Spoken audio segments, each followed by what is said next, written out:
It was hairy there for a bit, both at the beginning and the end, but the San Francisco 49ers hang on thanks to a huge third quarter to defeat the Dallas Cowboys 30-24, getting back to 500 where they need to be heading into a week 9 bye. Our initial reactions following the game, and we're giving out, I think, a ton of game balls for this one. Niners over the Cowboys right now. Locked On 49ers.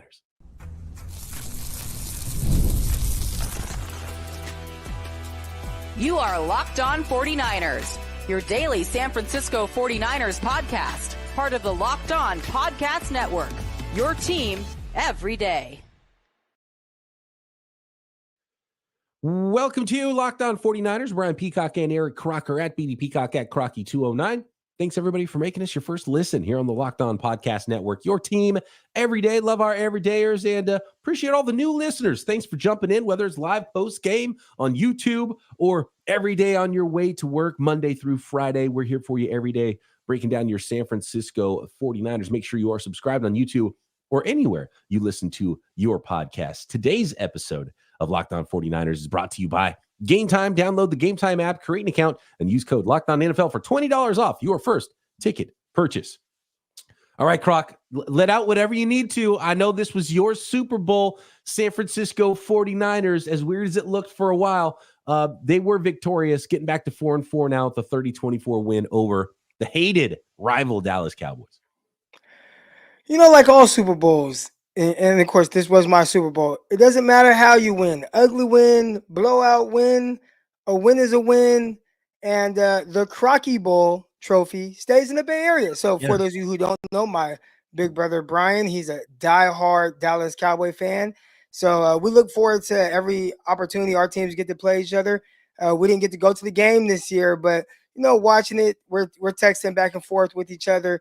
And I'm glad it ended with the 49ers winning this game. So a big win for the 49ers in the standings, where they're at in the NFC West, beating another NFC opponent.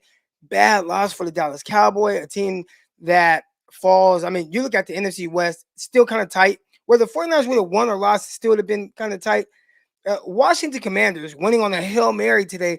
They are sitting really pretty at the top of the NFC. Then you have the Philadelphia Eagles. They're sitting pretty.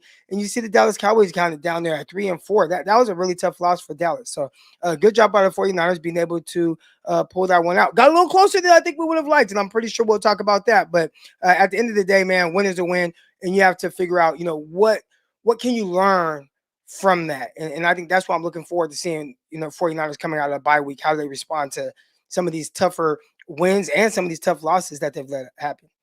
And look, we'll get into the play specifically, but the Niners decided not to cover CeeDee Lamb a couple times at the end of the game. A couple late scores there for Dak Prescott and CeeDee Lamb and the Dallas Cowboys offense.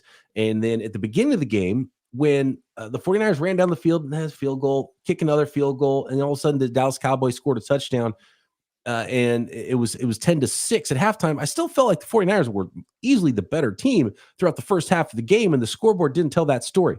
Then I don't know what Kyle Shanahan said to his players during halftime. He's not a big rah-rah speech guy, but the Niners came out with 21 points in the third quarter and was like, yeah, okay, that's what I saw in the first half. The Niners just put it together and found the stinking end zone finally. And that's been the biggest key for this 49ers offense is scoring when they get down there. They can put up yards. They just have not been good in the red zone, have not been good scoring. They didn't have to lean on field goals in that third quarter. Boom, boom, boom, put up 3 touchdowns, some interceptions and some turnovers mixed in there. And that was the team I expected to see against the Dallas Cowboys. The Niners were the better team coming into this. They're the better team coming out. I think the 49ers did a better job of kind of capitalizing on opportunities in the third quarter there. First half, 49ers had an interception, and they weren't really able to capitalize on that too much. We saw some either drop pass or some poorly thrown balls. I thought this was one of the more inaccurate halves of football that I've seen from Brock Purdy playing the first half of this game. I know there's a lot of controversy behind like the drop on Deebo Samuel. Some people say, hey, hit his hands, supposed to catch it. No, dude's running full speed this way, and the ball is thrown severely behind him on the fourth down opportunity. There's just a terrible ball. And there were a few other ones where it wasn't as noticeable to some people, but I'm like, why is Ricky Pearsall having to go down to the ground to catch a bunch of these passes. There was one that went for either a first down or nearly a first down, but he had to slide down to catch the ball. Like Brock Purdy, I think he was just either amped up, but he was off. He was off for sure. And when we talk about the second half and scoring touchdowns, I think Brock Purdy was just much better. You saw him hit George Kittle on a little glance route and had a nice catch and run opportunity. There were several of those opportunities in the second half that led to what I felt like the 49ers, obviously one of their better quarters of this entire season. I think a lot of it was Brock Purdy just playing better football in the third quarter in particular. There was the weird throw to Kittle too in the first half where he just kind of sailed it. It was like, did he think Kittle was going to run like a post to where the safety was? And it felt like the interception too that was intended for Ronnie Bell last week. Croc, and remember, and then after the game is like, yeah, well, Ronnie Bell ran the right route, and I think it was the same story here. And I can't believe it would be like he just threw it that far off from an accuracy perspective. It looked like he was throwing to a different route. And I hope it wasn't that far off from an accuracy perspective. But obviously, came back in the second half. Everything started to be in rhythm. He's hitting throws. Because when Kyle Shanahan's offense is on, it looks like that. It is so well orchestrated. It is beautiful cinema. When Kyle Shanahan's offense is off, it feels like you're in a crowded restaurant. You took a wrong turn looking for the bathroom. You end up in a crowded elevator, and the busboy's in there with his cart. And then there's like, it's just like too many people in an elevator. And that's how it felt like in the first half. Second half, it was the beautiful orchestration again. Well, one thing with Brock Purdy that we've seen, man, he plays very well when it's kind of timing and rhythm and all those things are on. He's awesome, but it's almost like Tom Brady. I remember back when I was with the New York Jets and we were in a meeting and Rex Ryan talked about how you actually want Tom Brady to throw later in the down because he wants to play, boom, ball out, boom, get the ball in the hands of Edelman and Amendola and a lot of those guys, Welker, right? Let them have catch and run opportunities. That's when Tom Brady was at his best. But later in downs, what the Jets felt was he starts to kind of get a little antsy there. And I thought maybe that's what we're seeing from Brock, where, hey, when he's able to get that ball out, timing and rhythm, it looks great. But if he holds on to the ball just a little longer, that's maybe not where he's as comfortable as maybe some other quarterbacks where, again, but timing and rhythm, he's better than a lot of other quarterbacks. So I think with a lot of quarterbacks, they have different styles, and Brock's doesn't mesh with holding on to the ball a little longer, even if a pocket looks cleaner. Because that George Kittle one felt like it was a good pocket. He kind of stepped up, had a nice little room to throw that ball, wasn't rushed or pressured, and he just sailed it. But I think maybe it just later in the down, he just might not be comfortable with that as much. So when we see Brock Purdy at his best, what is it? It's, again, timing and rhythm, getting the ball in his hands right now, or making a play on the move. Yeah. But standing in the pocket later in downs, that just might not be him. Yeah, I don't think it is. And that's not really the way Kyle Shanahan designs his offense either. And so usually that's not good when that's the case. Brock Purdy doing it with his legs. I like that. So interesting play with the screen pass to, I think it was Deebo, right, out of the backfield, that he decided to not throw it because the defender got really far up the field and then he took off running. Awesome play. That was pretty sweet. And it just makes you think, yeah, maybe they could design more stuff for Brock to run the ball. And maybe that would be something that's helpful down by the red zone. And I love the 3-yard, like the disrespect. There's almost like Philadelphia Eagles level disrespectful, long tush push sneak there from the 3-yard line, taking it in there with Brock Purdy. So I like that too. Purdy using that's Brock Purdy. That's the Brock Purdy experience. Timing, using your legs to make plays. Be a playmaker out there. A lot of people won't remember this play, but 2000, I want to say it was 2017, maybe Kyle Shanahan's first year. Might have been 2016, but I think it was 2017. No, with Shanahan. 49ers are playing against the Washington then Redskins, and Kirk Cousins was at quarterback. And they got down inside the 5-yard line or right around the 5. And they ran a read option with Kirk Cousins, and he ran in for a touchdown. It worked so well because that wasn't something that Washington did, And I wonder if the 49ers, you don't have to use Brock as a running quarterback. You don't have to use Brock as a big part of your run game like they planned with like Trey Lance. But I do think there are opportunities to utilize his legs a little more while still being able to keep them out of harm's way. Even if it's one of those runs every 3 games where it's designed. But I think there are areas where the 49ers can definitely utilize his ability to use his legs because he runs very well. Yeah, we won't be confused with Lamar Jackson or anything like that. But this guy is like not anything close to being a statue. So use his legs. I think that's an element to the 49ers red zone offense, which again, there's been a lot of red zone woes, not necessarily in the third quarter of this game, but the 49ers haven't been great in the red zone. Use his legs a little bit. I think that's something that can help improve some of the red zone or even short yardage situations in the open field. Purdy going for 56 yards on 8 carries on the ground in the touchdown, 18 of 26 passing for 260 yards and a score and a 114.3 passer rating. And the most important thing, 0 interceptions, no turnovers, unlike the guy on the other side. Let's get into the 49ers defense, what they did to Dak Prescott and the Dallas Cowboys offense. And of course, we got to give out some game balls after this one. Always a big win when the Niners defeat the Cowboys. And 30-24 was the final here. We'll get into the rest of it next.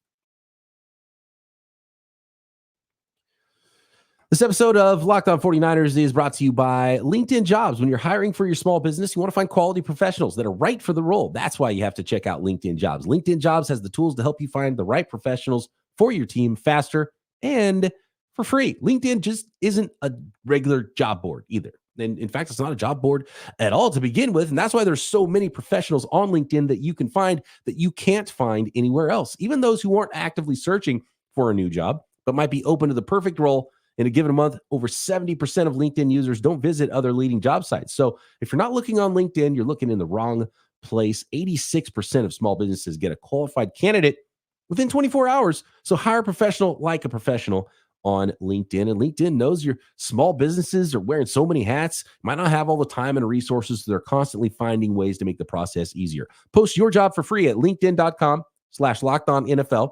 That's linkedin.com/lockedonnfl to post your job for free. Terms and conditions apply. The next segment of Locked On 49ers presented by Prize Picks. Prize Picks is daily fantasy made easy. How easy is Prize Picks? It's super fun. All you do is you pick 2 or more players and you pick more or less than on their stat projections and watch the winnings roll in. And you can now win up to 100 times your money on Prize Picks with as little as 4 correct picks. That's right. And Prize Picks is the best way to get action on sports in over 30 states, including California. And it's the best place to get real money and super easy. Now offers Venmo for quick and easy deposits and withdrawals into your account this season.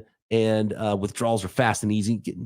You win your money, get it in as quick as 15 minutes. And it's super easy. Jamar Chase, you want to go more than 79.5 receiving yards? How about Saquon Barkley, more than 79.5 rushing yards? Or you want to put your money behind the San Francisco 49ers players? You can do that too. You just find their stat projections on Prize Picks and watch the winnings roll in. Download the app today. Use code LOCKEDONNFL to get $50 instantly after you play your first $5 lineup. That's code LOCKEDONNFL to get $50 instantly when you play your first $5 lineup. Prize Picks, run your game.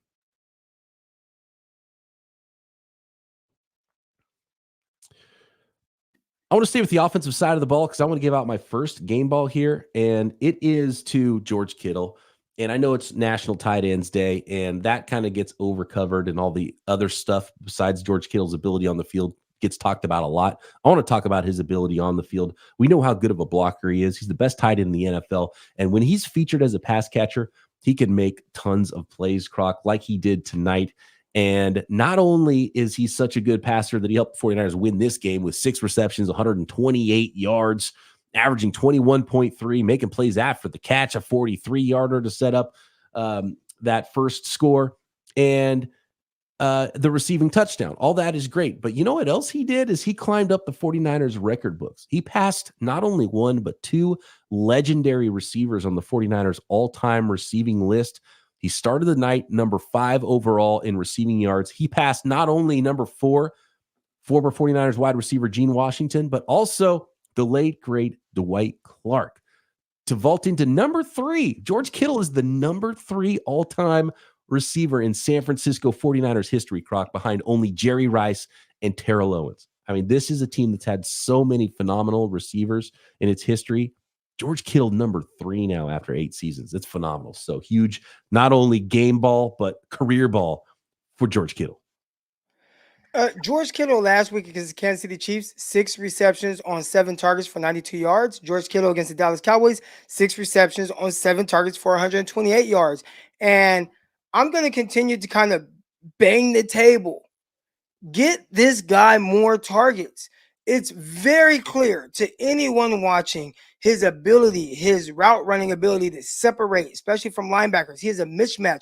Watching him separate from Wilson all night for the Dallas Cowboys as safety, which was clearly a mismatch. His run after catch ability. When you have a guy that is that special with the ball in his hands, why would you not want to manufacture more touches from someone that has that kind of unique ability? I'm not an offensive coordinator, but I know for me as a defensive guy, I would assume like, okay, how do we figure out a way to take him away? Well, more times than not, 49ers have so many different guys that they can target. You see Ricky Pearsall come alive. I know we're going to talk about him in a little bit. Deebo Samuel, he got a deep ball early on in his game. Guerrendo, he ran very well, 14 carries for 80 yards or whatever he had. But I still think there's opportunities to feature George Kittle in the passing game a lot more. And when you see him have this type of performance, it just makes you wonder, like, why do you think it is that he's not featured way more? And not just him. I think this is all tight ends around the league, because on National Tight End Day, the tight ends as a whole broke the record for most receptions in a single Sunday in the NFL with 177 catches. So maybe a lot of NFL tight ends are like, why aren't we being featured more? Not just George Kittle. Having a great tight end is a cheat code for an offense too. And you don't have the best cover guys against you. These guys are big. They're athletic. They have a large catch radius. They're good around the red zone. And so, and it's probably some of the best money you can spend on your roster right now in the NFL, because someone like George Kittle, as good as he is, how much he helps in the run and pass game, makes half as much money as a wide receiver these days. It's pretty wild. So, yeah, stock yourself up on some tight ends, and no other day better than this day on National Tight Ends Day, on a huge day from George Kittle, where he becomes the 3rd leading receiver all time for the San Francisco 49ers to make that statement. I almost took the game ball away from Isaac Guerrendo, Croc, when he missed the block at the end of the game, but Brock Purdy held on to the ball. If that was a strip sack, I would have taken it away from young Isaac Guerrendo, and his playing time might have gotten taken away from by Kyle Shanahan. But with the injuries, the 49ers obviously have the Christian McCaffrey, and then Jordan Mason re-injures his shoulder. It was the Isaac Guerrendo show, and he looked good, and he's completely different than Jordan Mason as a runner.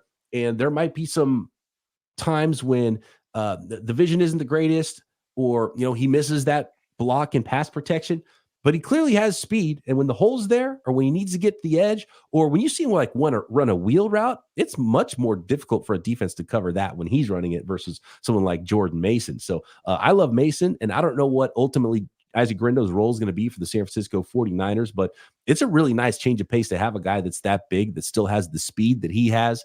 And got to give a game ball to him. His first career touchdown, finally got to plunge one in, even though it's like become his signature move to get down and not score at the end of games now too. He had a nice little slide at the end of the game, and he was like looking back at his teammates pointing at the ground, is like, yeah, I got down. So that's like his move now. But yeah, you go ahead and put the ball in the end zone, big man. 14 carries for 85 yards, 6.1 per clip there, and a touchdown for Isaac Guerrendo. Also caught 3 passes on 4 targets for 17 yards out of the backfield.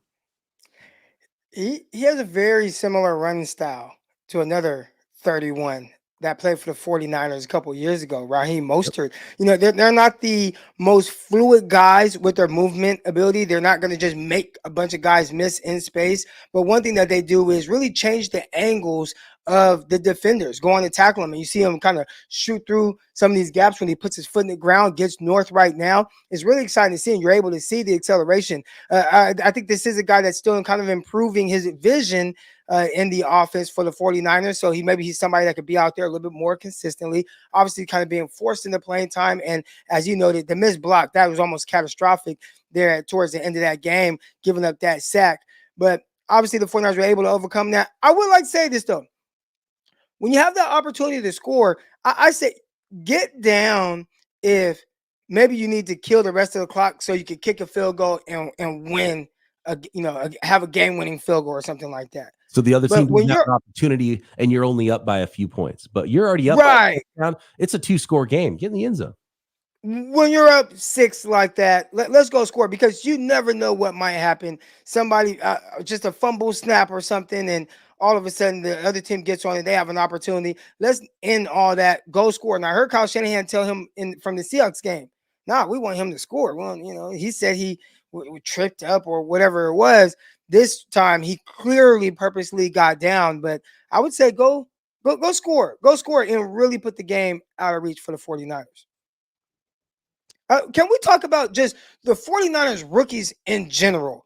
There are a lot. I was talking to my brother. I'm like, that's a rookie. That's a rookie. That's a rookie. That's a rookie. Like, this has to be the best early performing rookie group for the 49ers. Obviously forced into playing time because of the injuries, but to see Guerrendo out there running very well, to see Dominic Puni out there playing for right guard, they highlighted him at some point talking about how good he's been for the 49ers. And then you see Ricky Pearsall obviously coming in a little bit, later in the first half of the season because of the gunshot wound and the shoulder injury, but coming in, had a really explosive run for 30 plus yards. Did a good job, I felt like, getting open and catching some passes. He looked like a guy that they can continue to kind of throw the ball to. Then you look on the defensive side of the ball, and I know we're going to talk about defense, but to see Green, to see Mustafa, I mean, there's just so many rookies that are playing for the 49ers and having meaningful playing time while winning. This isn't the 2017 team where you have George Kittle out there and Trent Taylor and you don't have expectations.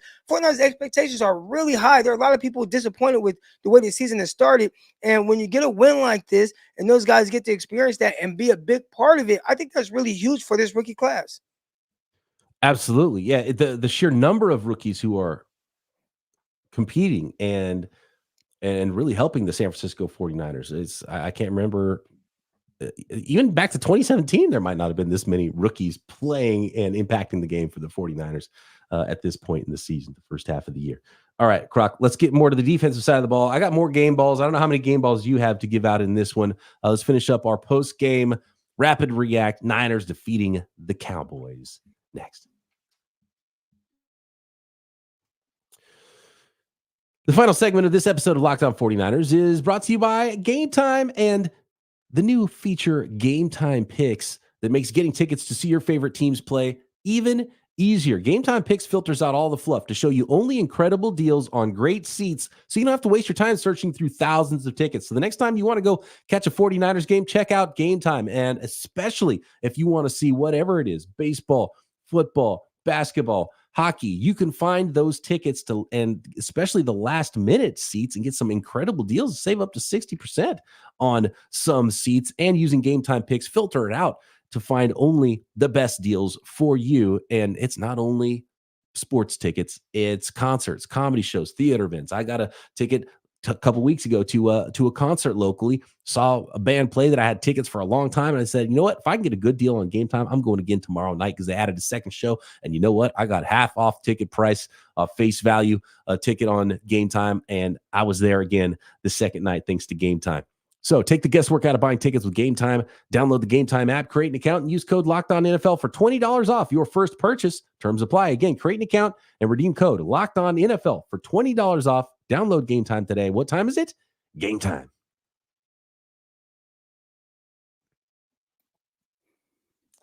Real quick on the offensive side of the ball, Ricky Pearsall, is he trying to be a yak bro over here with that little end around, showing some juice in the open field? I liked seeing that. He was targeted a lot early, kind of disappeared in the second half. 4 catches for 38, but a little scamper on the ground, which I like seeing. 39-yarder from Ricky Pearsall. Did you hear Chris Collinsworth? He was like, yeah, not the fastest, but he's fast. Not the best, but he's like, what the hell are you talking about, dude? He's kind of, how tall is Chris Collinsworth? Because he's kind of like a skinnier, dude, got open.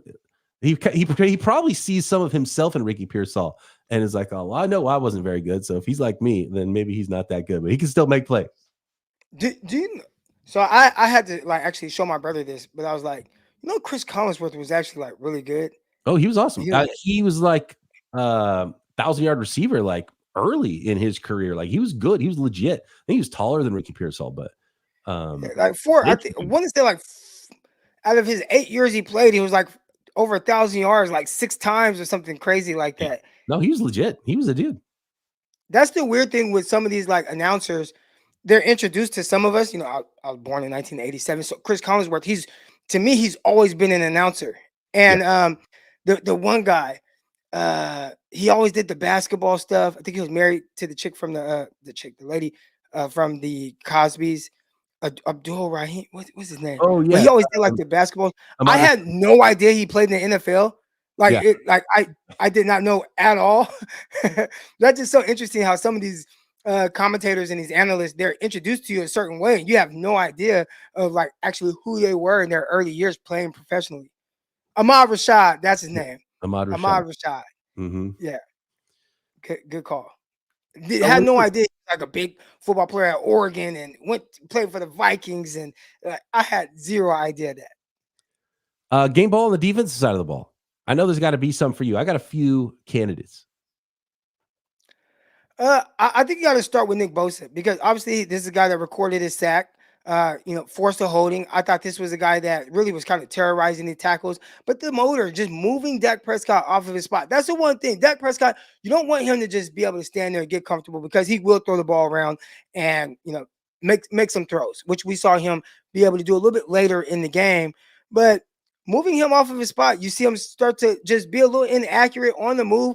Floated the ball, tried to float the ball. We saw Deommodore Lenoir with the big interception, but shout out to the defensive line and Nick Bosa for really continuing to move him off of his spot and make him uncomfortable for most of the game. Yeah, Bosa really set the tone. He was all over Dak Prescott early, and sacks are one thing, and he'd have a sack in this game. He had a tackle for loss. He had 3 QB hits, but sometimes the best plays are when you don't get the sack, but you just show the pressure. And Dak Prescott wasn't able to step up and put everything he wanted to in that throw in the first quarter, and ended up throwing an interception to Ji'Ayir Brown. And that was on Bosa. So sometimes it's even better if you don't get the sack, because you force a bad throw and you force a turnover, which is even better. So absolutely, Nick Bosa was all over the place, just phenomenal in this game, and deserves a game ball. And what about Ji'Ayir Brown, though? With the interception, he was throwing his body around a little bit in this game, too. He was all over the place. Aside from running into Renardo Green on one of those CD Lamb touchdowns, he had a phenomenal game. So I think we should give a game ball to Brown. And, of course, interceptions are huge anytime you can get them. He was destroying a lot of Cowboys and destroyed one of his own players. Those are one thing. As a defensive back, we always want to play at different levels. Where they were playing at different levels, it didn't matter, because he'd be lining to a guy that he's responsible for, and he takes out Green, and all of a sudden you leave CeeDee Lamb wide open in the end zone. So unfortunate for the rookie. And after that, I saw 22 in the game, Isaac Yiadom. So I don't know if Green was actually like really hurt on that hit and had to exit the game, but that was kind of impactful. It jarred him. Like, he didn't expect that. That's usually the worst hits, when you don't expect it. It looked like it jarred him quite a bit. 6'5", Chris Collinsworth, by the way. 6'5", 192. That is lanky. That's NBA. That's like an NBA shooting guard. Oh, yeah. That's like Larry Hughes or something. Yeah. I bet Larry Hughes was like that. They don't make wide receivers quite like that anymore. 6'5", 192. Wow. Ji'Ayir Lenoir comes through. He's a dude. He's been one of the best players in the 49ers defense. A huge pick. He was on CeeDee Lamb a lot in the slot. Deebo's awesome. I feel like Deebo might be leading the team in game balls this year, actually. I haven't been keeping track, but he's been getting a lot of them. He's doing a terrific job, and that interception on CeeDee Lamb, I thought they did early in this game. They did a really good job of bottling up CeeDee Lamb, and I thought that Deommodore Lenoir was a big part of that. Obviously, late in the game, when the Cowboys just had to throw the ball, he got open in some windows, had some run after catch opportunities. I think it was on the span of 2 plays, he had like over 50 receiving yards. But prior to that, we're talking about a guy who had 11 catches for less than 100 yards. So, and that's including a big game. So, I mean, even before that last one, so midway through the fourth quarter, 10 catches for 70 yards. I mean, we're talking about a guy averaging 7 yards per reception. I'll take that. And again, later in the game, they had some, misfortunes, opportunity. They lost him on kind of this mesh concept where the linebacker to the backside ran with a shallow this way, so he ended up being open all by himself. Good concept, and you would hope that on a play that takes that long to develop, your defensive line would get there. They did not get there, and he was open in the end zone. But Deommodore Lenoir, I thought he did a terrific job challenging guys, and late in that game, they threw a slot fade on Deommodore Lenoir to Turpin. It hit off of Turpin's hands. I mean, he had an opportunity, but just you have this much of an opportunity because of the window that Deommodore left them to throw the ball into. So all these guys are very aware of where they're at on the field, and knowing I'm this close to the sideline, it kind of distracts you a little bit from catching the ball. Okay, I got to try to get this ball. This guy's all over me. I got to catch the ball. I got to try to keep my feet in bounds, and bloop, the ball bounces off your hands, and you're thinking about all these other things. So those type of distraction incompletions, most people say, oh, it's a drop. The DB did nothing. No, the DB did a good job of making the receiver aware of where he's at and having him making him have to focus on everything else. So good job, Deommodore Lenoir, really throughout this game. And there's nowhere to drop in a ball like that too when the receiver's like 5'7" on top of it. Right. They just like narrow, and that was a good throw. I give Dak that. Like Dak gave him whatever opportunity he was gonna have to catch a ball right there. Like Dak gave him that opportunity. Yep. And yeah. On the first Lamb touchdown, I thought that Ward might have screwed up and was playing zone, and he should have been playing man, because everyone was playing man on the other side. Were they zone on one side of the field and man on the other side of the field in the red zone? Is that how they worked it? I'd have to look at it again. I heard them say that, but I don't know. I gotta watch it. On the end zone view, the two DBs that were on the side where Lamb ended up catching the ball, they both were in straight man and followed their receivers across the field. And Ward played zone on the other side and didn't follow his receiver across.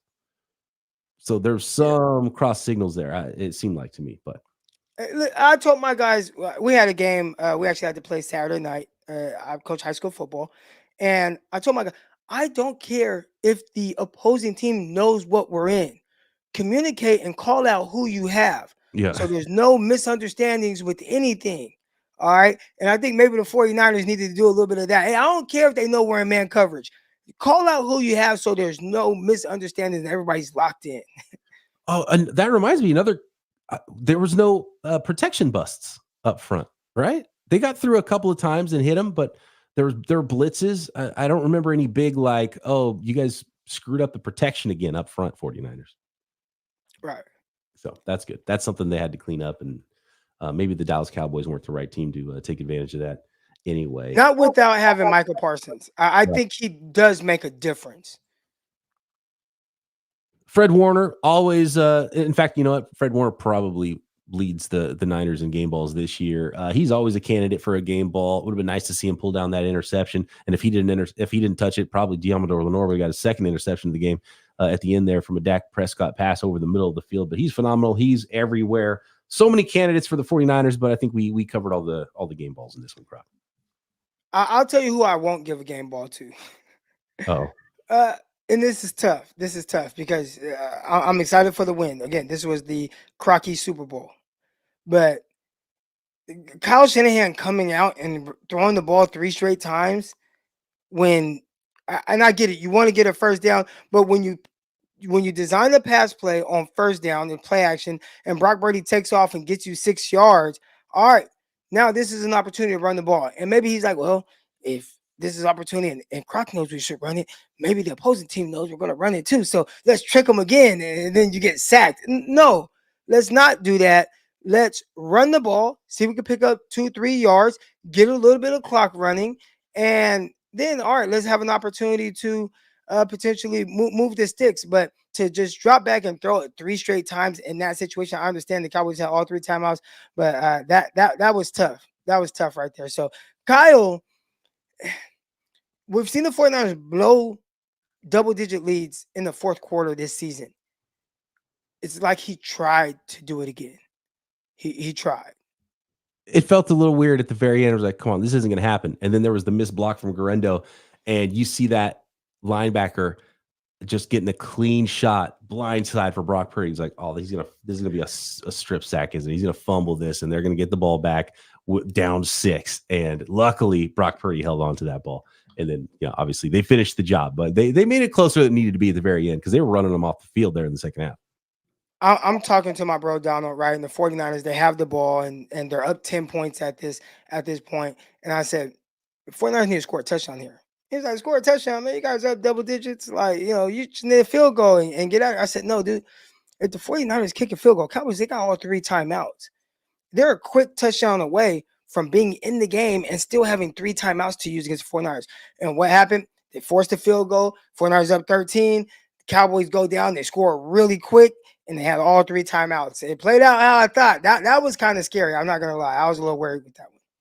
I know how your brothers like to try to talk trash about Brock Purdy. I hope you give it back about Dak Prescott. I love what Todd says. And he said, regarding Dak Prescott, I think my wife said it best when we played the Cowboys in the playoffs a few years ago. She simply said, I'm not worried when he's on the field. And yeah, you get that feeling now with Dak Prescott. It's like, he's a good quarterback, but you're not worried about it. And Israel says, here we go, pick INT. Here we go. I love it. I love it. Fantastic stuff.